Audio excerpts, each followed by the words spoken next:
Particular lecture we are going to talk about Lagrange's theorem, and we will be discussing a introductory video of cosets. Got it? So first we talk about Lagrange's theorem. So what does Lagrange's theorem say? So Lagrange's theorem says that for G being a group and H being a subgroup of G, we have that the order of the subgroup of G will divide the order of the group. Okay, this symbol, I mean, if you have given this symbol, this means that K is divide K, n divides K. Okay, K is divisible by n. So we are not going to prove it now as we wrote it here. We are going to prove it after we have learned about cosets. Okay, so here we are going to just understand the statement of Lagrange theorem, and we are going to study the application of Lagrange theorem, which is very much important. So under the application we have that prove that if the order of a group is prime, then G is a cyclic group. Okay, the group will be cyclic group if its order is a prime number, maybe 2, maybe greater than 2. So how to prove this particular thing? Let's see. So see, here we have written that let OG be P. The order of the group G is P, where P is a prime number. Okay, now let H be a subgroup of G such that H is a cyclic group in itself. I mean, H is a cyclic group, but G is not a cyclic group. H is a subgroup of G such that H is a cyclic group. Got it? And the generator of H is some A, where A belongs to G. Clear? Now see, one thing we know, that the identity element of the group, that is, let it be EG, this element will be there in H 100%. Okay, the identity element of G will also be there in H, and since A is your generator of the subgroup, so A itself will also be in H. Clear?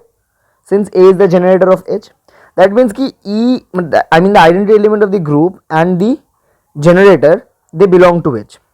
So the minimum elements, the minimum number of element in H, that will be 2. The minimum number of element in H will be 2. So the order of the subgroup H will be greater than equal to 2 as written here. Now see, from Lagrange's theorem we get that the order of the subgroup will divide the order of the group. Now the order of the group is a prime number P. So for the order of H to divide P, the order of H either must be 1 or must be P itself. Now order of H cannot be 1. What is the reason? Because we have already proved here that order of H is greater than equal to 2. That means the only option left for the order of H is to be P. Now if the order of H is P, that means the number of elements is in H is same as that in G, and H is also a subgroup of G. So from here we actually conclude that G is nothing but equals to the subgroup H, which we have assumed here, and from there we get that the G is itself a cyclic group. G is itself a cyclic group. Got it? So what we did here actually, so we considered some group G whose order is P, which is a prime number. Then we assumed a subgroup H of G, and then we proved that the number of elements in the subgroup will be greater than equal to 2. If so, by Lagrange's theorem we have the order of the subgroup will divide the order of the group, and if so, then the order of the subgroup must be P, that is a prime number. Got it? So from there what we get? So from there actually we get that that the H and G are actually identical, and from there we say that G is basically the cyclic group itself. Clear? Okay, so this was the application of Lagrange's theorem. Now we talk about cosets. So what are cosets? Let me see. So for some group GO, where O is the binary operation of the group, if there exists some subgroup of it which is given as HO, then the left cosets of the subgroup H in the group G are given as the set of elements in this particular set AOH, where A is a element of the group G and H actually, this basically this basically denotes all the elements of the subgroup H.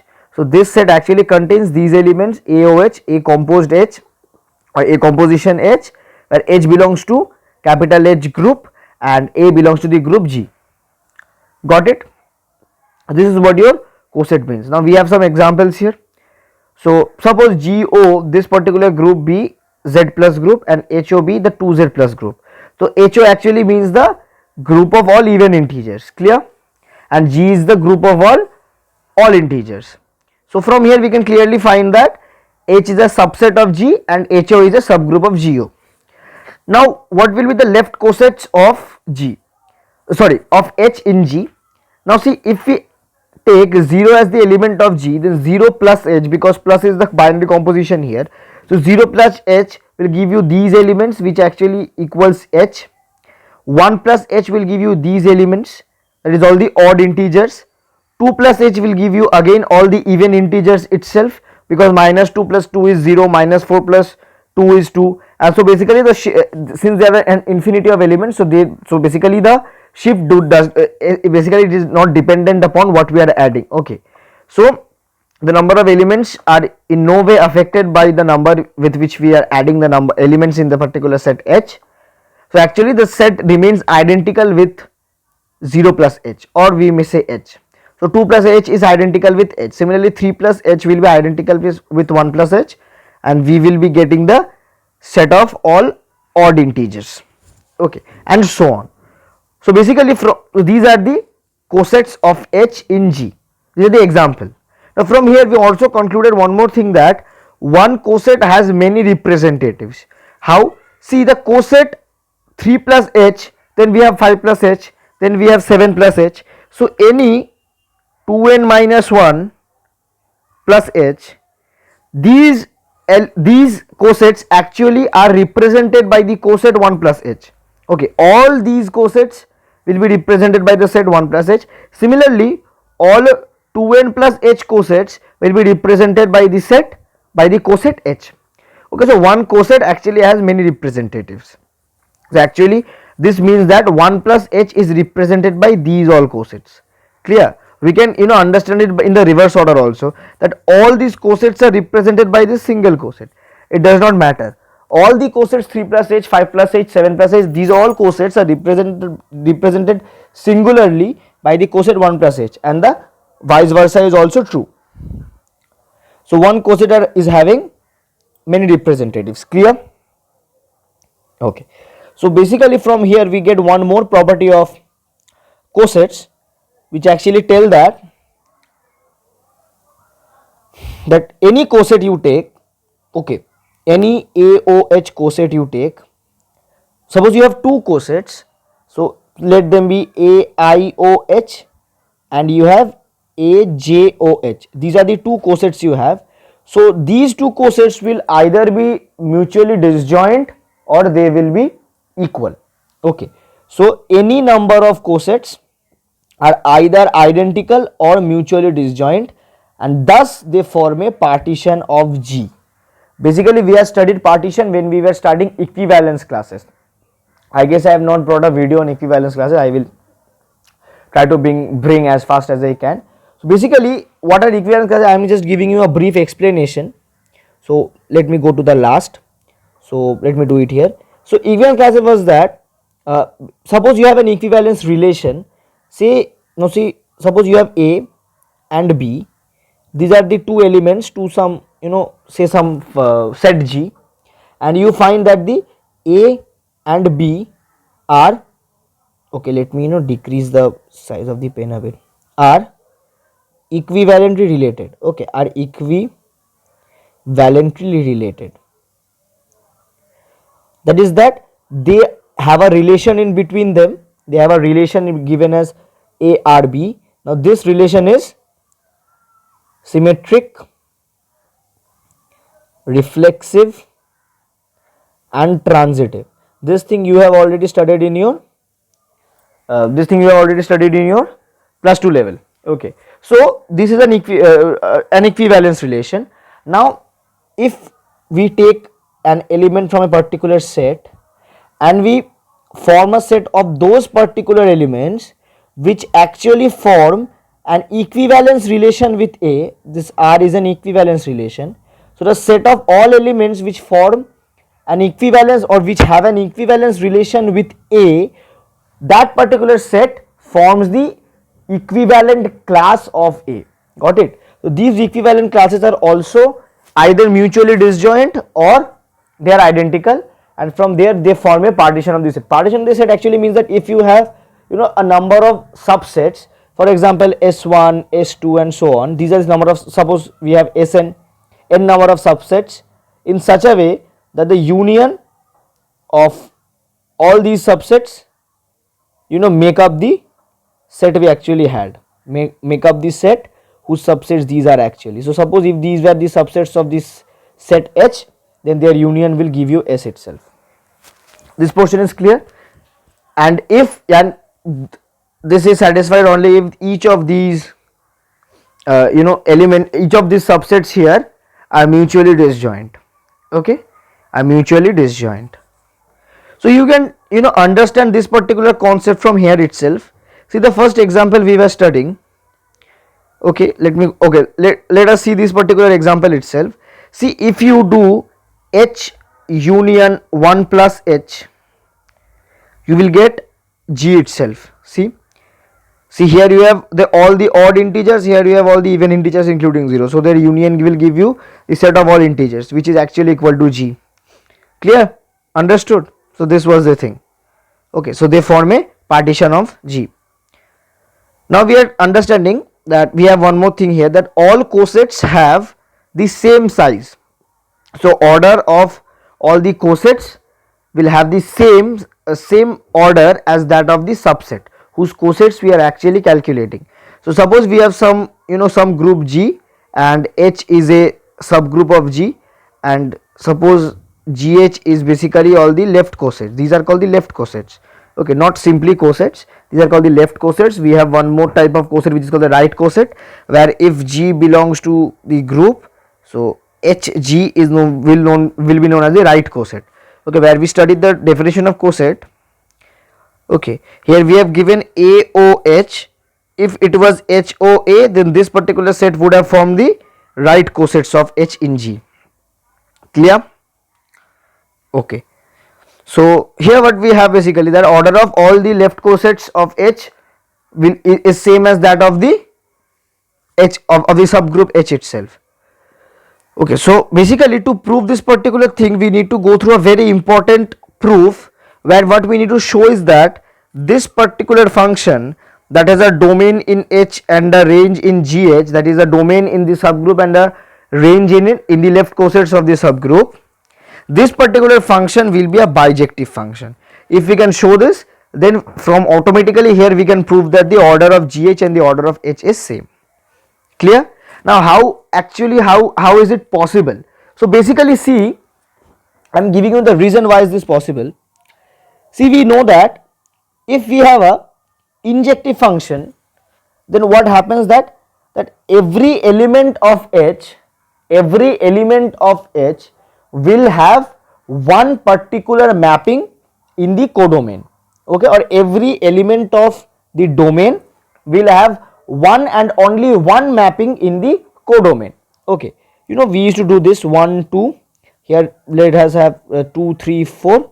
So 1 goes to 2, 2 goes to 4. We are not caring about 3. It is not told in injective function that all the elements of the codomain will be the mappings of some elements in the domain. That is not the reason, but every element in the domain will have one and only one mapping in the codomain. That is what injective functions say. So if we prove that this particular function f is injective, then we can show that every element in H is actually having a left coset in GH. Okay, is actually having a left coset in GH, or rather we should say that every element in H is there or is mapped somewhere in the left cosets of H. Clear? Got it? Now if we prove that this f is surjective to, that is onto 2, so if f is onto, then every element in the codomain is mapped to is mapped to one element of the domain. That means that there is no element in the codomain that does not form the range of the function. There is no element in the codomain which does not form the range of the function. Now if so, then we can prove that every element in the subgroup H has a mapping in the GH, and every element in GH is actually mapped to the elements in H. Therefore the number of elements in GH equal the number of elements in H, and if so, the order of GH will equal the order of H, and then we are done. Clear? So that's why we have proved it to be bijective function. So fh, we take that your fh is equals to gh. Okay, now since your H is a subgroup of G, so a G inverse will belong to H, right? This we have studied when we were studying subgroups, right?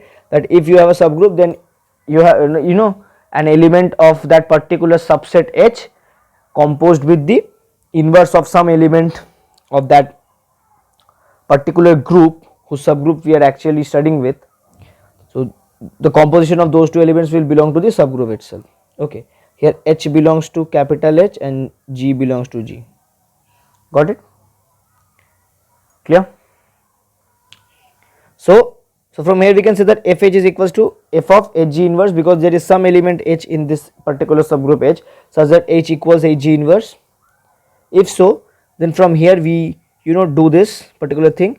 We have studied this sort of a thing in the +2 level of how to prove the function is injective or not. So we considered fh1 equal to fh2, then gh1 g inverse is equals to gh2 g inverse. I missed the g inverse here, g inverse, and then by left and right cancellation we get h1 equal to h2, thus f is injective. Similarly we have what, that basically what happens is that now for all gh inverse, basically see, you have some h such that gh g inverse belongs to G capital H G inverse. What is G capital H? What does capital H actually mean? Capital H actually represents all the elements of the subgroup H. Okay, and fh is equals to Ga G inverse, right?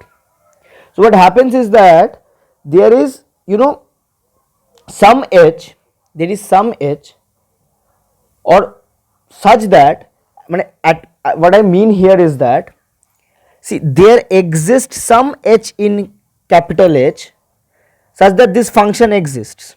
Okay, so basically what I mean is that there is no such, there exists no such H belongs to capital H such that this function does not exist. So basically for all small h, or for all the elements in capital H, for all the elements in capital H, or for all the elements in the subgroup of G, this function exists, and this actually concludes that the function is surjective, because for all h, since the function is existing, so every h is actually having a mapping in the codomain. Every h is having a mapping in the codomain, and see here h, the particular element which we are considering actually, now h is one particular element which is getting mapped to some G G inverse. G and G inverse, they are some specific elements which is getting fixed. So basically if you say that GH G inverse belongs to G capital H, and this is the mapping of some H, this is the mapping of some H which belongs to capital H. So basically if this function exists, then every element H will get mapped to this, and then what we actually conclude is that every element in the codomain has a mapping in the domain. So basically this function will also become surjective, okay, or onto. From there we can say that the function is actually bijective and the order gh is equals to the order of h. Got it? So let this lecture be up till this much, guys. In the next lecture we are going to study about the how cosets form a partition of the group G. Okay, so meet you guys in the next lecture.